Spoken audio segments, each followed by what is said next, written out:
Nom de l'étude, rêve lucide vérifié par communication volontaire durant le sommeil paradoxal, par Stéphane Laberge. Deuxième phase de l'étude sur des patients ayant persévéré dans la pratique du rêve lucide. Sujet interrogé, S.L, 32YR-M.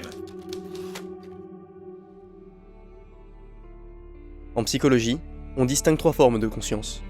Le conscient, l'inconscient et le subconscient.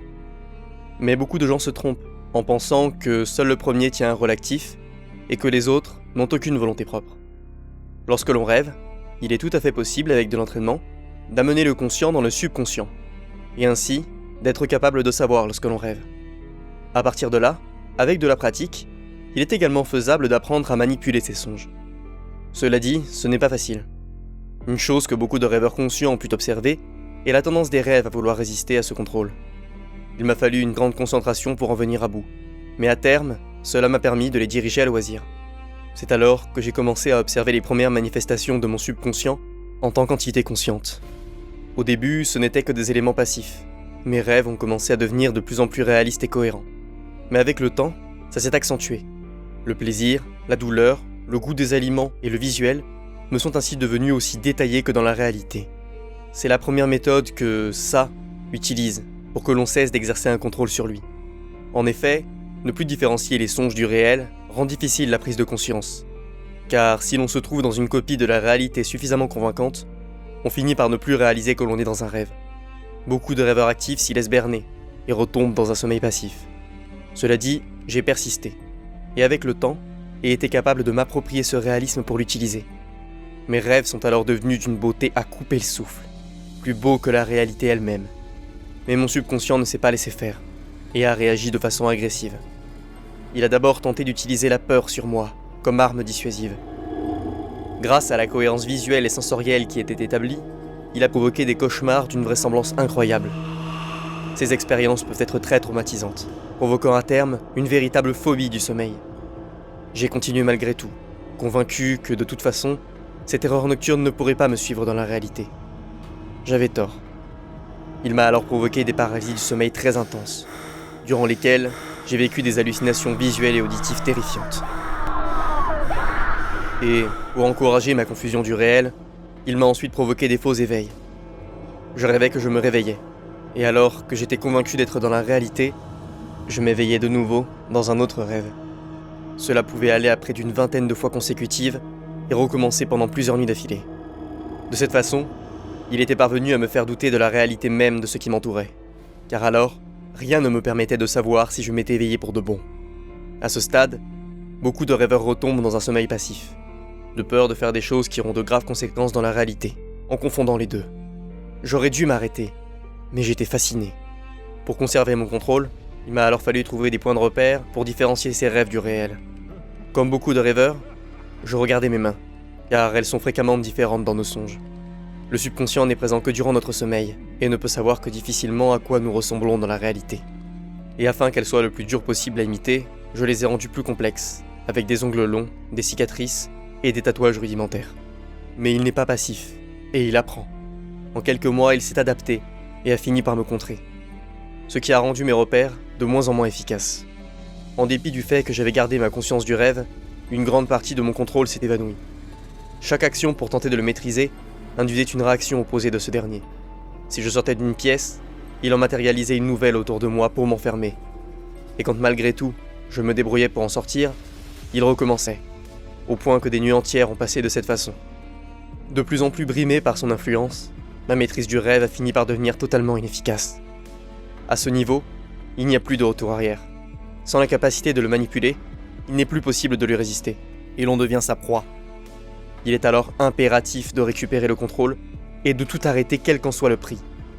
Car si vous échouez, il inversera les rôles.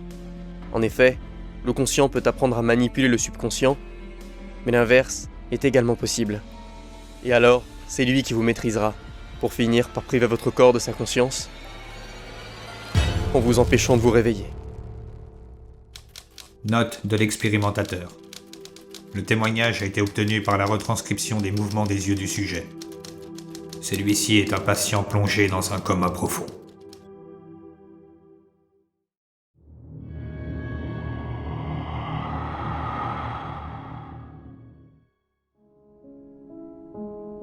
D'aussi loin que je me souvienne, on m'a toujours parlé du paradis comme un lieu de béatitude éternelle, capable de combler tous nos désirs. Nombreux sont les textes qui font mention de cette abondance. Les livres de l'Apocalypse et d'Ézéchiel, par exemple, la décrivent au travers de la métaphore d'un arbre qui ne cesserait jamais de donner ses fruits. Par ailleurs, le mot paradis lui-même est dérivé de paradeisos, qui en grec signifie « verger entouré de murs ». J'ai été bercé par cette littérature dès l'enfance, et atteindre la prodigalité de l'Éden n'a été rien de moins que l'objectif de toute une vie. Au terme de mon existence, le chemin que j'ai choisi m'a finalement permis d'y accéder. Mais à présent, je prends conscience de certaines choses. Dans de nombreux textes, il est fait mention d'un bonheur éternel et d'une abondance sans fin. Mais depuis que je suis là, le véritable sens de ces mots m'est apparu. Et pour un être aussi avare que l'humain, un tel endroit peut se révéler bien moins idyllique qu'on le pense. En effet, l'homme est un perpétuel insatisfait. Durant toute sa vie, il n'est omnubilé que par l'avenir, au point d'en oublier le présent.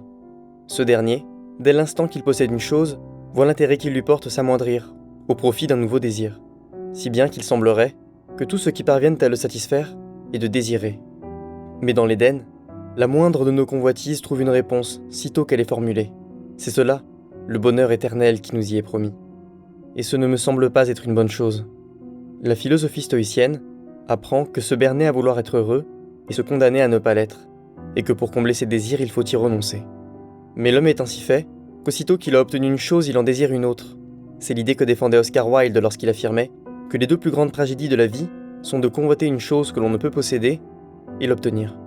Ainsi, comme le paradis peut assouvir le moindre de nos désirs, il nous comble, sans interruption. Mais plus nous sommes comblés, et plus nous désirons. Chacun y est constamment satisfait et constamment insatisfait, car nous sommes perpétuellement à la recherche de l'objet de notre désir qui parviendra à nous satisfaire sans jamais réussir à le trouver. En ce lieu, la nature humaine nous enferme dans un engrenage où se renouvellent perpétuellement le désir et la cupidité, entretenant une frustration sans fin, muée par le désir illusoire de parvenir à la rassasier. Si bien que j'en viens à me demander si quelque part, le paradis n'est pas le véritable enfer.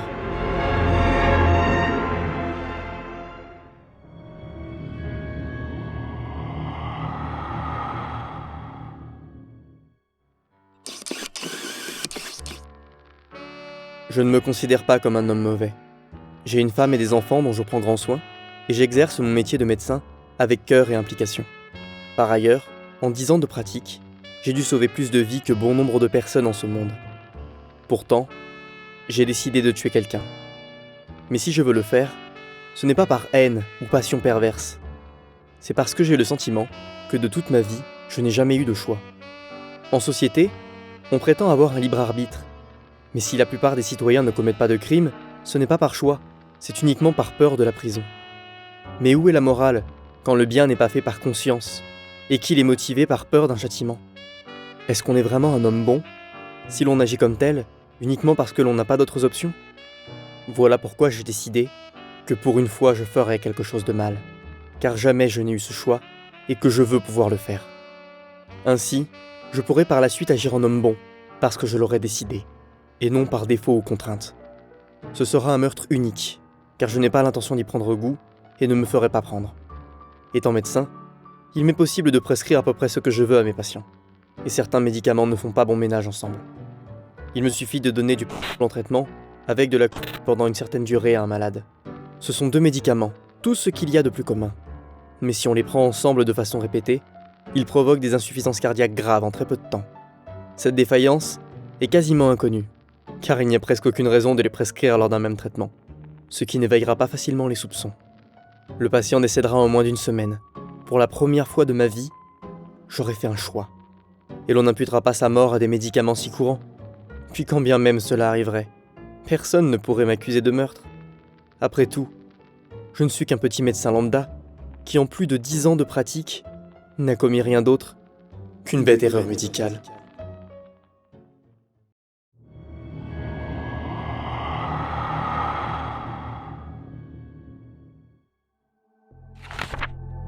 Je suis un homme détruit.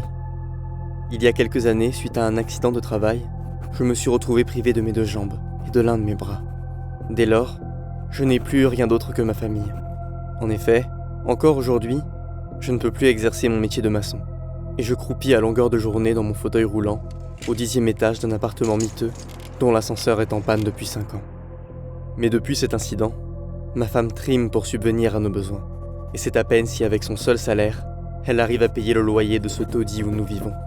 Chaque jour, je la vois revenir épuisée, le regard vague, aller directement s'effondrer dans notre lit sans dire un mot. Elle et moi, ne nous parlons plus depuis longtemps, car nous n'en avons plus l'opportunité. Et je sais que si elle ne me quitte pas, c'est uniquement parce qu'elle a trop peur de ce qui se passerait si elle m'abandonnait livrée à moi-même. J'ai longtemps pensé au suicide, pour la soulager de la charge que je représente. Mais je sais qu'abandonner ma moitié en lui imposant financièrement mon enterrement n'enlèverait rien à son fardeau. J'ai aussi envisagé de partir, mais la laisser seule avec 3 enfants éplorés réclamant leur père aurait sans doute été encore pire. Puis de toute façon, sans jambes, j'en aurais été bien incapable. J'ai tenté tout ce qui m'était possible pour remédier à cette situation, mais sans succès. Car je suis trop vieux pour reprendre des études, et trop faible physiquement pour sortir de chez moi. Quoi que je fasse, vivant ou mort, je représenterai toujours un poids pour elle. Et depuis des années, la seule chose que je fais à longueur de journée est lire. Au départ, mon but était simplement de fuir la cruelle réalité de mon quotidien. Mais au fil des ans, un espoir fou a peu à peu orienté mes lectures dans le champ de l'occulte, en quête d'une solution qui pourrait améliorer la vie de mes proches. Car une fois qu'on a échoué en tentant tout ce qui était possible, il ne reste plus qu'à tenter l'impossible. J'ai lu entre autres le terrible livre d'Eibon, le Necronomicon interdit, et bien d'autres livres tout aussi peu avouables, sans toutefois le dire à mes proches. Et après des années de lecture de textes arabes anciens et de manuscrits païens ayant survécu aux autodafés, j'ai fini par retracer l'histoire d'un rituel que j'ai traduit. Il s'agit de l'invocation d'une chose, présente dans de nombreuses cultures, dont la nôtre. Elle est appelée Agramainu, Mara, Iblis, Anubis, Hadès, le Satan ou encore le diable. Cette entité ne semble pas être une créature, mais un concept. Et c'est l'essence que l'humanité infuse dans tous ces noms depuis des millénaires qu'il s'agit d'appeler. Cette dernière, sous certaines conditions, accorderait à celui qui l'invoque un vœu quel qu'il soit. Les formules d'invocation que j'ai retrouvées, dans les écrits relatant ces rituels, sont toutes différentes, mais ont une chose en commun. Elles véhiculent toutes les mêmes concepts, mais différemment formulés, en fonction des époques et des civilisations dans lesquelles elles ont été rédigées. De ce que j'ai compris, ce ne sont pas les mots utilisés qui sont importants, mais les idées qu'ils véhiculent. Alors, à partir de là, j'ai pu rédiger une version contemporaine de la formule, propre à notre civilisation, et je suis sur le point de tenter ce rituel. J'ignore encore ce qui va m'arriver ce soir. Voilà pourquoi j'ai pris des notes, afin qu'il existe une trace de ce qui est sur le point de se passer. Il y a sûrement des risques à effectuer un tel rituel, mais je n'ai pas lu cette partie car je m'en fiche. S'il y a une chance pour que je puisse aider les miens à vivre comme ils le méritent, alors peu importe ce qu'il pourra m'arriver. Car de toute façon, même vivant, je serais resté un fardeau.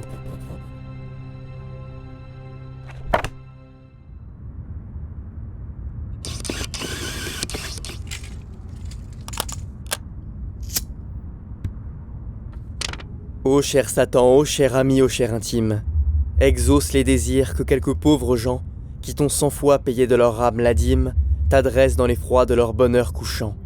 Pour nous aider à vivre à l'ombre en indulgent, fais qu'il y ait toujours des méchants pour nous faire plaindre leurs victimes, et des ladres pour nous faire exécrer l'argent. Fais, ô cher ange, qu'il y ait toujours des guerres et des guerres, puisque l'homme ne sait que ce moyen vulgaire de se conduire en preux.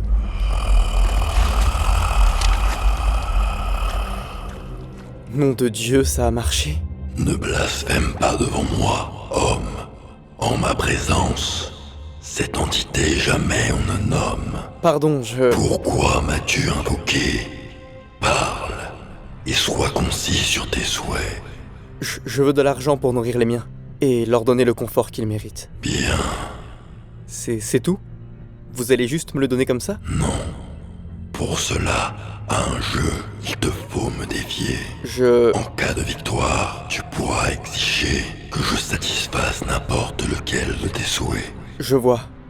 Mais si d'aventure tu perds, alors je te prendrai les personnes à qui ce vœu était adressé. Et si je refuse? Abandonne, et ta vie m'appartiendra. Quelles en sont les règles? Par 3 fois, je vais te questionner. Et en me répondant, tu ne devras exprimer rien d'autre que les faits. Me mentir revient à perdre pour résumer. D'accord. Mais attention, En ce jeu, chaque question aisée ne trouve sa solution qu'en une réponse compliquée. Ma première demande est: combien d'enfants as-tu procréé? Pardon? Combien d'enfants as-tu procréé? La question me paraît assez stupide. J'ai la réponse sous les yeux tous les matins et tous les soirs. 3 enfants. Noé, Quentin et Justine. Ils ont 8, 6 et 10 ans. Bien. Es-tu un père prévenant envers chacun de tes enfants? Est-ce la deuxième question? Envers chacun de tes enfants. Eh bien, financièrement, c'est ma femme qui nous nourrit. Mais je passe du temps avec chacun d'entre eux, et les aide au mieux pour leurs devoirs, leur travail et leur... Contente-toi de me répondre. Oui, en dépit de mes handicaps. Bien. À présent, troisième question. Est-ce que tu es un homme bon? Oui, je prends soin de ma famille avec toute la détermination du monde. Et si aujourd'hui je me trouve face à vous, c'est uniquement pour leur bien. Et qu'importe ce qui m'arrivera dans ce jeu, tant que je peux les aider, car je pourrai mourir pour eux. Très bien. Alors, j'ai gagné? Vous allez me donner l'argent pour ma famille? Mais pourquoi devrais-je te récompenser quand par 3 fois tu m'as répondu de façon erronée? Je n'ai eu que mensonge là où j'ai réclamé des faits. Mais non, c'est faux. Quand je t'ai demandé combien de fois tu avais procréé, la réponse que tu m'as apportée était biaisée. Car avant d'être handicapé, à plusieurs reprises d'Adam tu as trompé, et de des femmes avec qui tu as couché. 9 mois plus tard, on t'a couché d'enfants dont l'existence tu ignorais. Il va sans dire que ne les ayant jamais rencontrés, tu ne t'en es jamais occupé. Et pour terminer, tu as affirmé qu'un homme bon tu étais. Or, pour me défier, tu as accepté de miser les gens que tu aimais pour satisfaire ta cupidité. Tu as affirmé être prêt à mourir pour les protéger. Mais quand je te l'ai proposé, tu as refusé. Car en abandonnant le jeu, c'est ce que tu aurais fait. Vous mentez. Je vous ai dit la vérité à chaque fois. Sache, homme, que je ne mens jamais. Effectivement, tu m'as donné ta vérité. Mais ce que je t'ai demandé étaient les faits. Car un mensonge inconscient peut se cacher derrière ce que l'on croit vrai. Vous autres humains, trahis par votre ego, prenez pour parole l'évangile. Tout ce que vous considérez comme vrai, par vanité, vous avez transformé ce concept qu'est la vérité en le plus grand des mensonges.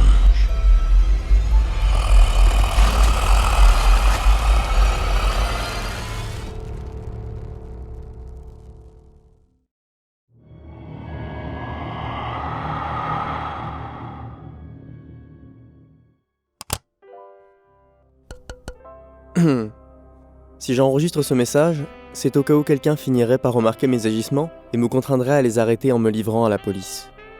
Je n'ai que peu de raisons de vivre, et si je m'en retrouve privé en allant en prison, je me suiciderai probablement.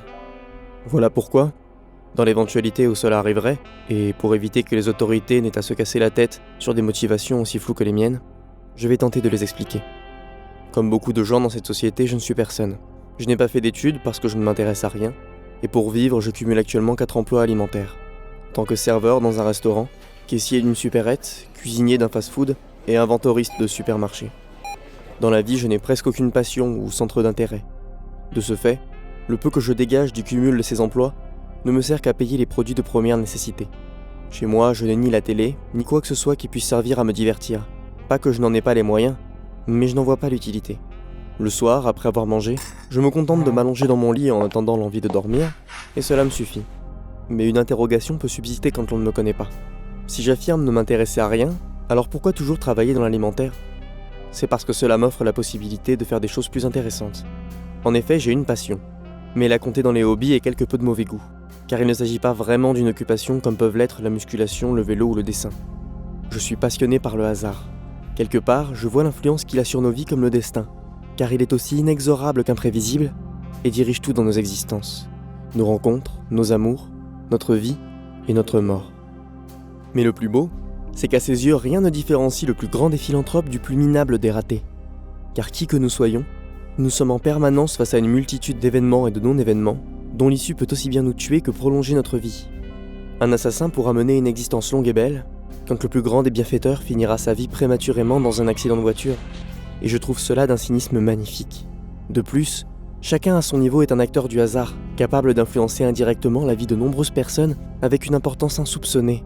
Car à l'instar du papillon, dont le battement d'aile apportera la pluie à l'autre bout du monde, le plus pathétique des ratés peut bouleverser la vie du plus grand des hommes. Et c'est précisément pour cela que je travaille dans l'alimentaire. Car mon seul but dans la vie est d'être l'apôtre du hasard.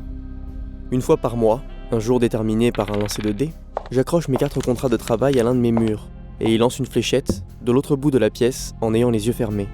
Il est rare que je touche quelque chose, mais lorsque cela arrive, je prends le catalogue ou le menu des produits que l'on propose dans l'établissement en question, ferme de nouveau les yeux, et fais défiler les pages pour arrêter mes doigts sur l'une d'entre elles. Là aussi, en général, je ne tombe sur rien, comme une publicité ou du texte, mais parfois, mon index se pose sur une denrée alimentaire. Quand cela arrive, je deviens presque fou à tenter d'imaginer toutes les possibilités que cela implique. Car ce produit sera empoisonné la prochaine fois que je retournerai travailler et aura une chance de tuer un client au hasard. Cela implique tant de choses, car si un chirurgien ou un pompier tombe dessus, il ne sauvera plus de vie, ce qui indirectement peut signifier la mort de nombreuses personnes. A l'inverse, un homme dont l'ivresse au volant aurait abouti à la mort d'une enfant peut également s'empoisonner, prolongeant indirectement l'existence de cette dernière. Tout est possible. Quelque part, je suis comme le papillon, dont le battement d'aile peut apporter le beau temps comme l'orage sur la vie des gens. Mais ce n'est pas la mort qui me réjouit, je ne suis pas un sadique. Et surtout, je n'ai jamais tué quelqu'un à proprement parler. Non, ce qui me fascine dans tout ça, c'est le constat qu'un simple hasard puisse à ce point bouleverser la vie de gens totalement extérieurs à un événement, pour le meilleur comme pour le pire. Chaque issue a autant d'importance à mes yeux. Le produit empoisonné pourrait finir à la poubelle, que j'en serais tout aussi heureux, car indirectement, la vie des gens qui auraient pu le manger mais ne l'ont pas fait, s'en trouverait tout autant modifiée. Et personne n'est à l'abri de ce petit jeu, car j'ai choisi mes 4 emplois, justement parce qu'ils me permettent d'être en contact avec toutes les classes sociales. J'aime par-dessus tout constater la portée que le hasard peut donner à mes actions dans l'imprévisibilité la plus totale. En un sens, je ne vis que pour ça. Si je devais être religieux, je vénérerais le hasard, car il permet aux plus pathétiques des ratés de devenir un dieu au travers de toutes ces actions du quotidien, en leur donnant une portée insoupçonnée, qui peut sauver ou détruire la vie des gens qui l'entourent.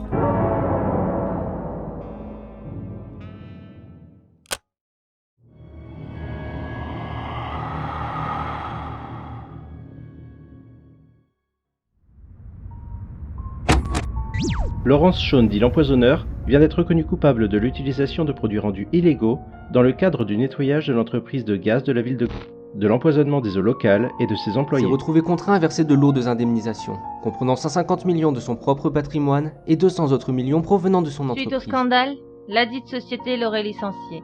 L'opinion publique est toutefois révoltée que M. Lawrence ne purge aucune peine de prison pour Le ses produit crimes. ayant causé l'empoisonnement se trouvait être une nouvelle forme de chrome hexavalent.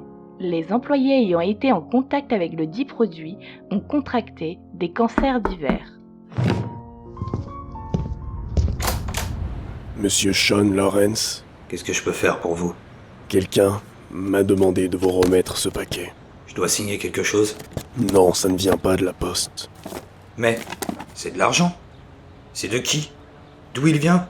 Épargne ta salive, je sais pas. Il m'a rien dit. Bonne journée. Attendez, je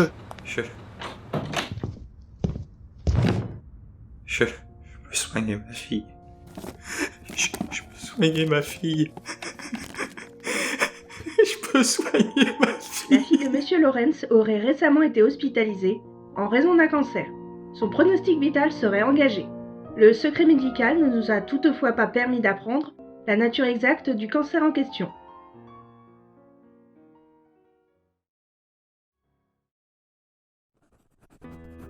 Bonjour, Monsieur Lawrence. Je suis le bienfaiteur anonyme qui, au cours de ces 2 dernières années, vous a adressé l'argent que vous avez utilisé pour soigner votre fille.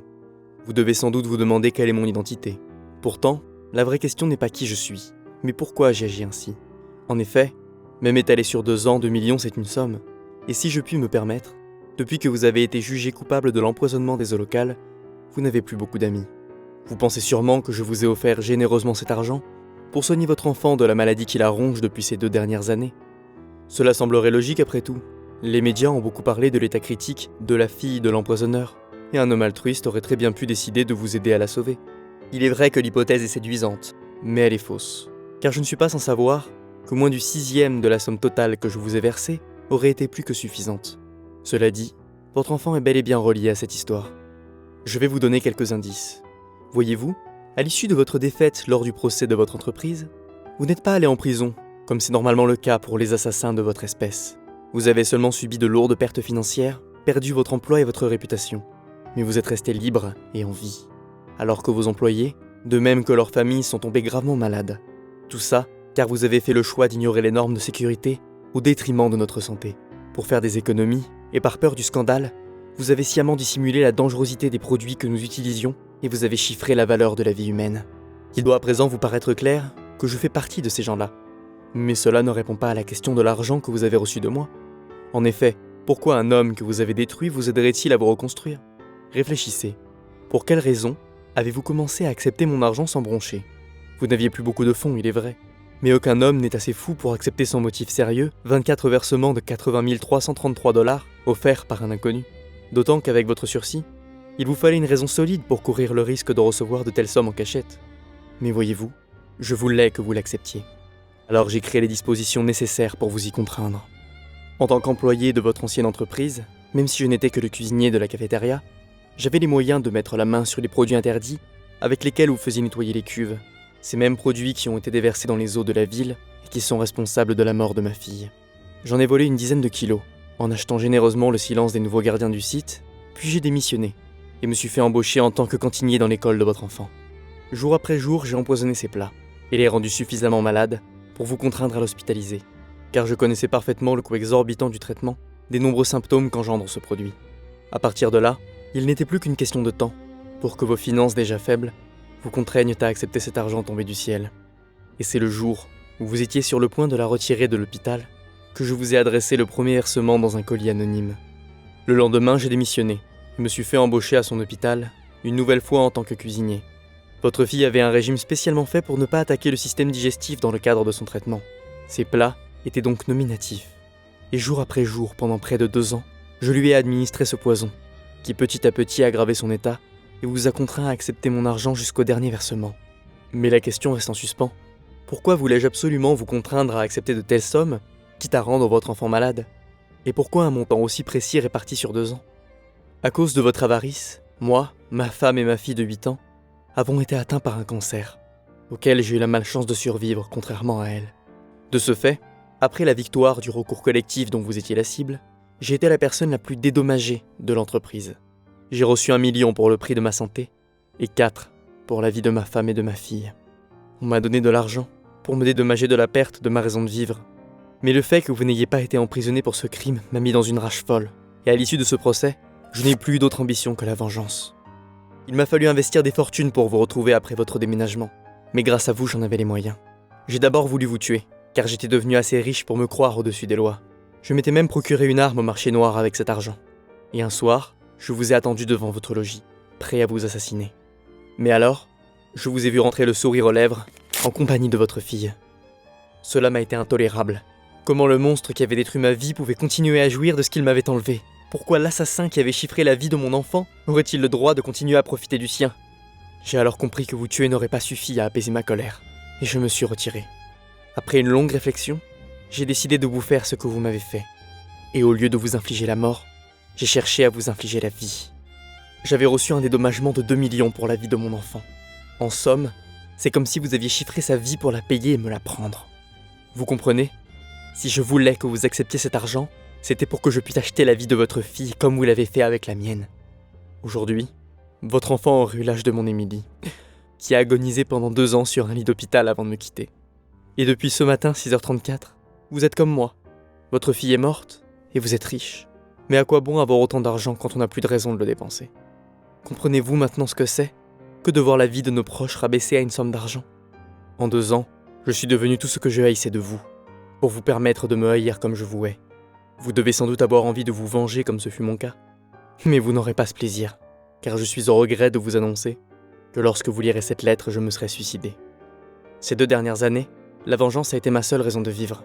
Et sans elle, il ne me reste plus rien. Il est donc logique que je m'en aille. Cela dit, vous trouverez ci-joint le pistolet avec lequel je prévoyais de vous tuer. Il n'est pas trop tard pour l'utiliser à cet effet, car il est encore chargé d'une balle. Cordialement, signez le monstre que vous avez créé.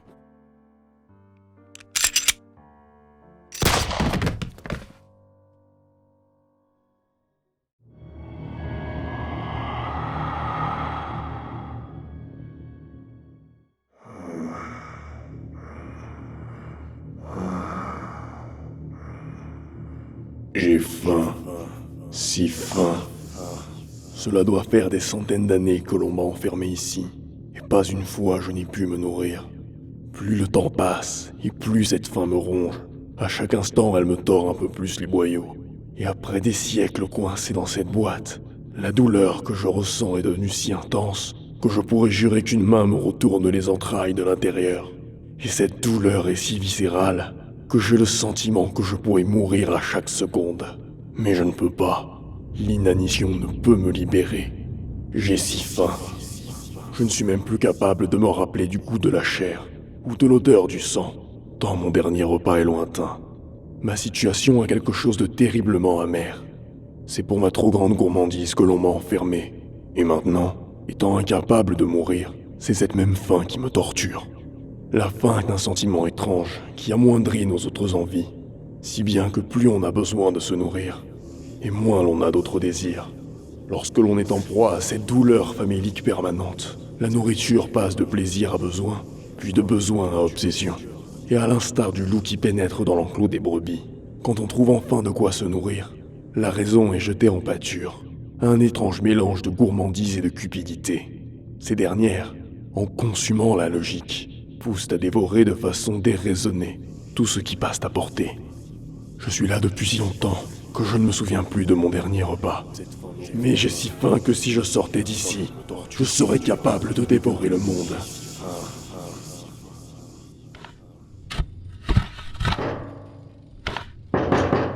Eh mec, viens voir, j'ai trouvé un truc. Qu'est-ce que c'est? On l'ouvre?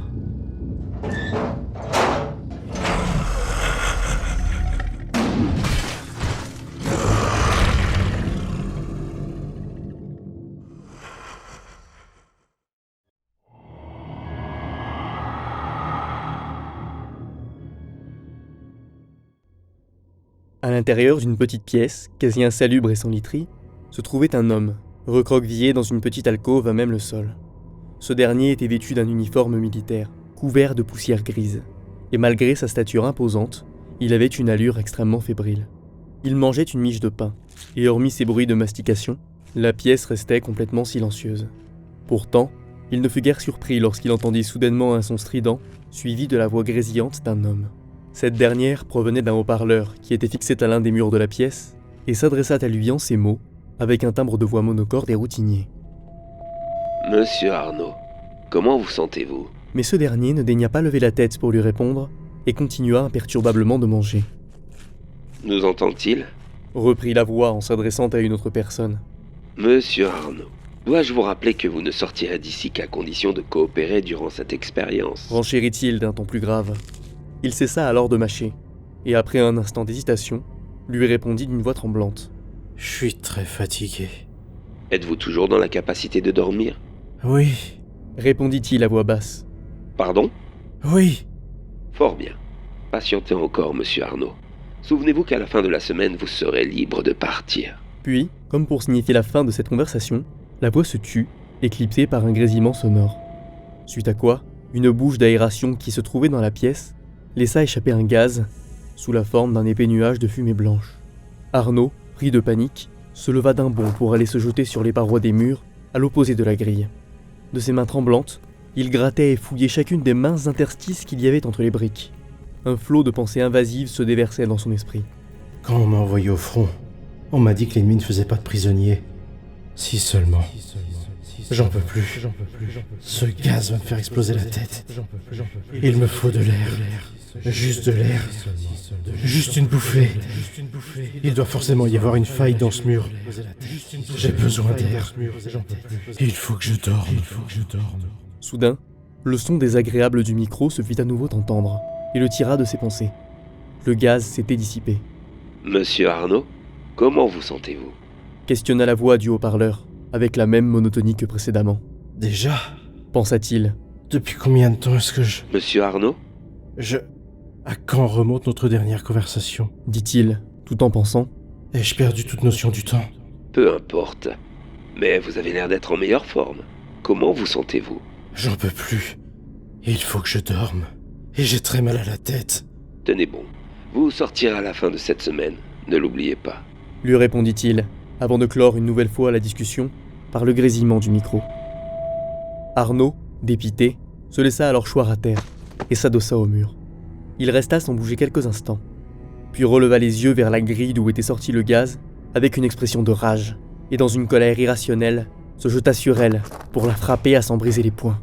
Par le fruit d'un cruel hasard, ce fut à ce moment précis que la dose quotidienne de gaz lui fut administrée. Ce dernier la reçut d'un coup en plein visage, et la violence de l'overdose lui fut telle qu'il aurait pu jurer qu'on l'avait frappé au crâne. Sous le choc, il perdit l'équilibre et tomba sur le dos. À terre, à peine conscient bien qu'éveillé, il fixait le plafond, incapable de bouger, quand tout à coup, une silhouette rendue floue par l'épaisse fumée blanche se pencha sur lui pour le regarder. Intrigué par cette présence, il dit d'une voix étourdie, mais néanmoins teintée d'optimisme : « Ça y est, je peux sortir. Ça fait une semaine. » Cependant, ce fut une voix très étrange, bien différente de celle qu'il entendait habituellement au travers des haut-parleurs, qui lui répondit : « Non, ça en fait 2. » À l'annonce de cette nouvelle, Arnaud se releva d'un coup, en s'écriant : « Quoi ?» Mais il ne vit personne. Il regarda partout autour de lui en quête du mystérieux individu, mais il était bel et bien seul, et le gaz s'était dissipé. « Est-ce que j'ai rêvé ?» se dit-il. 2 semaines, ce n'est pas possible. En même temps, son regard vint à se porter sur ses vivres, plus particulièrement sur les déchets et autres emballages de ce qu'il avait consommé. Alors, pris de frénésie, presque de folie, il se leva pour aller y fouiller. Durant son examen, il fut en proie à une violente crise de panique, et vida compulsivement le sac sur le sol pour y retourner son contenu. Mais à peine eut-il terminé qu'il se calma, et dit d'un ton résigné : « Je n'ai pas pu manger tout ça en moins d'1 semaine. » C'est alors que le grésillement du haut-parleur se fit entendre. Sachant que cela annonçait une future conversation, il bondit spontanément dessus, et déclara : « Depuis combien de temps suis-je ici ? » « Vous semblez bien mieux vous porter, monsieur Arnaud. » lui répondit-il, d'un ton satisfait. « Vous n'avez pas répondu. » »« Eh bien, cela ne fait pas encore 1 semaine. Mais patience, nous y sommes bien. »« J'ai mangé bien plus qu'1 semaine de ration. » coupa-t-il. « Oui, nous vous l'avions expliqué. Si ce gaz stimule l'éveil, il stimule aussi l'appétit. » Mais ne laissant pas à son interlocuteur le temps de finir sa phrase, il hurla d'un ton péremptoire : « Ça fait 2 semaines que je suis là. Laissez-moi sortir. » »« Mais comment sait-il que... » répondit un deuxième homme, avant que le grésillement du micro ne vienne à couper court à la conversation. « Ils ne te laisseront pas sortir d'ici en vie. La promesse d'une fin ne sert qu'à te calmer. » lui souffla une voix désincarnée, qui cette fois-ci lui semblait provenir de derrière lui. « Qui est là ? Montrez-vous !»« Pas encore. » lui répondit-elle, avant de disparaître. Il se mit alors à parcourir la totalité de sa petite cellule, en quête d'un éventuel haut-parleur caché, ou de n'importe quoi d'autre qui pourrait expliquer cette mystérieuse présence. Il secouait et fouillait tout ce qui pouvait l'être, dans une violente crise de paranoïa, se répétant sans cesse : « Où est-il ? Où est-il ? Où est-il ? Où est-il ? Où est-il ? Où est-il ? Où est-il ? Où est-il ?» Tout à coup, le gaz se remit à sortir de la bouche d'aération. Sa folie atteignit alors son paroxysme, et il se lança vers la grille avec tout ce qu'il put trouver, dans le but illusoire de la colmater. Mais cette vaine tentative lui fit respirer de grandes quantités de gaz, et il se mit à trembler. Tous les bruits qu'il entendait se réverbéraient dans sa tête, et à mesure qu'il respirait, sa vision se troublait, à un point tel qu'il finit par s'effondrer au sol pour y vomir. Alors, la silhouette floue qu'il avait vue tantôt vint à nouveau se dresser au-dessus de lui. L'esprit toujours embrumé, il dit fébrilement : « Qui êtes-vous » Ce à quoi l'étrange voix lui répondit d'un ton posé : « Quelqu'un que tu peux entendre. » Interpellé par ces mots, Arnaud se releva d'un bond, mais rien. À nouveau. Il était seul, et le gaz s'était dissipé. Toujours en état de choc, pour se rassurer, il recula précipitamment jusqu'au petit renfoncement qui se trouvait dans l'un des murs et s'y mit en position fétale. Il resta immobile quelques instants, balayant de son regard la pièce apparemment vide. Puis tout à coup, ses yeux s'arrêtèrent, captivés par quelque chose. Faisant fi de la peur qui l'avait assailli tantôt, Il se leva et partit vers ses provisions pour prendre une bouteille en verre vide et un sac de protéines en poudre. Les objets en main, il retourna aussitôt vers le creux qu'il venait de quitter en vidant minutieusement le sac de poudre blanche sur le sol afin de le recouvrir intégralement sans y laisser la moindre trace. En boule dans la petite alcôve, la bouteille de verre en main, il regardait discrètement de droite à gauche, sans prononcer un mot, de peur que cette présence invisible ne l'entende. Il se dit « Il y a quelqu'un. Je le sais. Je suis pas fou. Il y a quelqu'un. Quelqu'un que je peux entendre. Il y a quelqu'un. Je sais qu'il y a quelqu'un. Il me parle à chaque fois que le gaz... » Songeant tout à coup à ce dernier mot, il écarquilla doucement les yeux et se leva pour se jeter sur le haut-parleur. « Le gaz !» cria-t-il, mais personne ne lui répondit. « Renvoyez le gaz !» réitéra-t-il, en hurlant à quelques centimètres du micro. Cette fois-ci, la déclaration ne resta pas sans réponse, et après un temps relativement court, une voix lui répondit d'un ton intrigué. « Qu'avez-vous dit, monsieur Arnaud ?»« Renvoyez le gaz !» répliqua-t-il, à bout de souffle. « Pourquoi cela ?»« Ne posez pas de questions. Renvoyez le gaz !» dit-il, d'un ton qui allait crescendo vers la colère. « Très bien, s'il insiste. » Le gaz ressortit alors de plus belle, et Arnaud se jeta sans plus attendre devant la bouche de ventilation, en prenant toutefois garde à ne pas laisser d'empreinte maladroite sur la poudre blanche. La première respiration qu'il prit lui fit un choc qui le contraint à reculer, mais cette fois-ci, ce ne fut que de quelques dizaines de centimètres. Il reprit rapidement ses esprits, et se plaça presque immédiatement devant la source du gaz, afin d'en prendre de grandes bouffées. Il en inhala pendant un long moment, mais après un temps qui lui aurait été impossible à déterminer, la gerbe commença à se tarir. « Encore !» hurla ce dernier. Alors, une voix faible provenant du haut-parleur qui était resté branché déclara « Monsieur, cela fait 1 heure qu'il nous réclame du gaz. Peut-être devrions-nous nous arrêter. »« Hors de question. Donnez-lui en tant qu'il en demande. » Le nuage s'intensifia de rechef, et après en avoir pris une grande inspiration, il fut stoppé net par une immense quinte de toux. Pour reprendre son souffle, il se pencha quelques instants à l'opposé de l'émission de gaz, et c'est alors qu'entre 2 battements de paupières, il put discerner d'innombrables traces de pas sur le sol. Mais à peine les vit-il qu'en un clignement de cils elles disparurent. À la fois surpris et euphorique, il comprit qu'il touchait au but, et recula pour s'enfoncer complètement dans le nuage de gaz, au plus près de sa source. « Plus !» hurla-t-il. Aucune réponse ne se fit entendre, mais la gerbe de fumée devint alors plus épaisse que jamais, remplissant l'intégralité de la pièce, si bien qu'on ne put plus en discerner les murs qu'avec difficulté. Arnaud se laissa alors emporter dans une quinte de toux si virulente qu'il cracha du sang sur le sol blanc. Cependant, cela lui permit de constater qu'à présent, il voyait clairement les empreintes de pas, même en clignant les yeux, et que celles-ci tapissaient l'intégralité du sol. Il avait la tête qui tournait comme si on la secouait dans un bocal, mais il se releva tout de même en arborant un large sourire et déclara en son fort intérieur « Je le savais. » Il se redressa davantage, afin de venir s'adosser complètement à la bouche d'aération pour garder avec lui les effets du gaz tout en observant la pièce. À chaque inspiration, il se sentait partir, et à chaque expiration revenait à lui. Il balayait sa cellule du regard, quand tout à coup, son attention fut attirée par quelque chose qu'il n'avait pas vu jusqu'alors. Une chose qui était en mouvement. Il la discernait à peine derrière l'épaisse masse de gaz, mais dans l'exaltation la plus totale, ne se souciant plus de rien. Il traversa la pièce en courant, brisa la bouteille contre un mur pour se confectionner une arme de fortune, et devant l'être mystérieux, toujours impossible à discerner, déclara « Qu'est-ce que tu es ?» Celui-ci dans un premier temps ne lui répondit pas, mais Arnaud, incapable d'attendre plus longtemps, lança son bras armé vers l'individu et cria « Qu'est-ce que tu es ?» Ce dernier profita de l'état de faiblesse de son assaillant pour dévier le coup d'un mouvement qui envoya le tesson se briser à terre. Puis il déclara très calmement « Quelqu'un que tu peux entendre, que tu peux sentir, et quelqu'un que tu peux voir. » Au même moment, derrière la fumée, Arnaud put finalement entrevoir son mystérieux interlocuteur et parut alors terrorisé. Il tenta instinctivement de fuir et amorça un pas de recul, mais glissa malencontreusement sur les éclats de verre et tomba au sol. Il se mit alors à ramper en arrière, suppliant ses geôliers d'arrêter le gaz, mais inexplicablement ceux-ci n'en firent rien. À force de reculer, il finit par se retrouver dos au mur dans la petite alcôve, incapable de fuir ou de se défendre. Le mystérieux être, quant à lui, commença à se rapprocher, ce qui enfonça Arnaud dans une terreur hystérique. Il baragouinait quelques noms parmi des gémissements et autres mots inaudibles. Soudain, il s'aperçut qu'à terre, sous sa main, se trouvait l'un des fragments de la bouteille. Celui-ci était tranchant. Alors, il s'en saisit d'une main tremblante, et après quelques instants d'hésitation, le plongea dans sa gorge, en un ultime acte de désespoir, parvenant ainsi à échapper à l'ombre dont il avait tant cherché à connaître l'origine. En se dissipant, Le gaz révéla un sol blanc, uniquement marqué par des empreintes de Rangers. Arnaud était mort, seul, dans une pièce vide.